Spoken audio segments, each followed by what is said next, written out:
Пред минатата година беа произведени некаде, зборувам за млада зелка, околу 35.000 тони и беше одлична цена. Ланската година ги потикна тоа земјоделците и се јави производство околу 60.000 тони.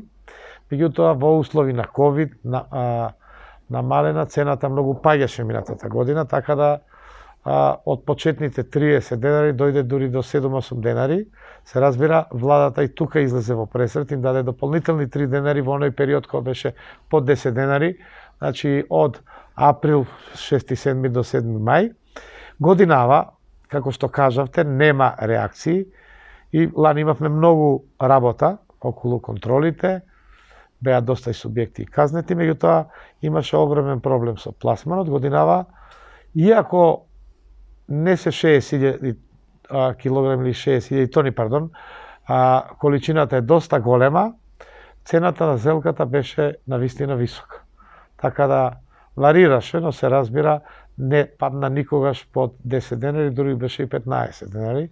Сега, нашата улога е, не можеме во услови на пазарна економија да им одредиме цената на откупувачите. Меѓутоа, да ги контролираме, дали им се кантарните, односно овие белешки нивни во согласност, дали пунктовите им се во ред, дали имаат неделна минимална цена. Лани тоа беше проблемот со минималната цена.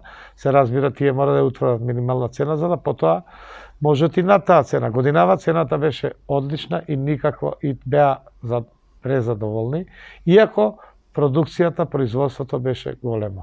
Во почеток тие изразија страв, имавме неколку состаноци со министерот, министерствата, здруженијата, земјоделците, откупувачите, но се покажа дека малку доснеше, се разбира, и ради временските услови, меѓутоа цената беше одлична. Просек беше над 15 денари за млада зелка, бидејќи се знае, нашите предности се географски. Ние мораме да произведеме до мај некаде. После мај веќе ја има и во северните земји и така да одеше годинава одлично, откупот одличен, извозот одличен, бидејќи сме ние, што знаете, мал пазар и ако не ги извезуваме земјоделските производи, а земјоделството директно или индиректно околу 13% до 14% од GDP, купното, заедно со производство на храна, така да улогата е не само во овој дел, улогата и во фитосанитарниот преглед, натрешни и надворешни. Сите знаат дека ако не работи еден царина, ќе има голем застој во увоз и извоз. Ако не работи АХВ, Агенција за храна, меѓутоа и државниот инспекторат, пунктовите на гранични премии, еден ден да наработат, ќе настане штета не за земјоделството, увозот, туку за севкупниот. Ние и покрај намален број на луѓе, покрај сложени услови ковид, немаше застој ниту на внатрешните, со прераспределување на луѓе и така, со одредени големи проблеми, но немаше застој ниту еден ден на увозот и извозот на земјоделство. Ниту годинава нема. Оваа година, за жал, во Росоманскиот крај, и во Повардарието, според нашите информации, информациите на Министерството, има голем проблем со измрзнување на кајсијата пред се на праската. Така да оваа година извоз речиси нема да има, најверојатно. Така да огромна е штетата од временските прилики, а колку што слушам и во соседната Грција имаше доста измрзнати. Кајсијата исто така оштетена, да видиме со овие состојби со градот. Бидејќи може да биде навистина друг проблем. Не проблем со пласманот, да, а проблемот со пласманот се решава бидејќи се снаоѓаат, мораме да кажеме, нашите трговци, иако секој земјоделците не се задоволна цена, во иднина ќе се вложува во ладилници и тоа е проблем да се премости оној период кога има хиперпродукција за да се премостат единствено преку ладилниците. Пласманот на јаболката е малку помал од лани, така да лани беше рекордно, годинава е помал, има останата одредена залика, но ќе видиме, бидејќи таму каде што има ладилници, она што е складирано, таму нема проблем, бидејќи може и во мај дури да се извезува, еве конкретното, или во јуни, ресенското јаболко.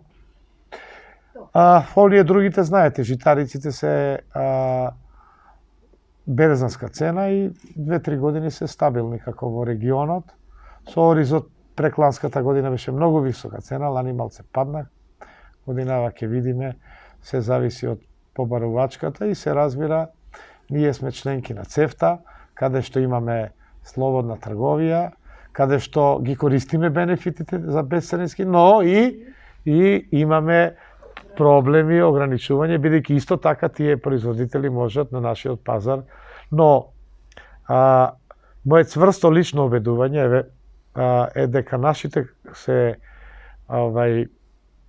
земјоделски производи многу поквалитетни, навистина, и често пати знаат и потрошувачите домашни и се малци со повисока цена, но се многу поквалитетни од оние во регионот, но еве и како долгогодишен екологист, можам да кажам дека секаде во светот онаму што може се препорачува да се користи локална храна. Она што го има 100 до 200 максимум километри во светот и во Европа. Така да е тоа, се разбира, тоа е посвежо и со краставиците досега и со пиперките нема некој проблем. Со доматите исто така, оди извозот, цената е варирана, но не многу. Така да, она што е најважно за нас, ке повторам, оние нашата компаративна предност, климатските услови и се разбира тука спаѓаат и суши и така натаму, кои се голема закана и глобалното заладување, бидејќи ние можеме месец дена да ги извеземе во регионот порано.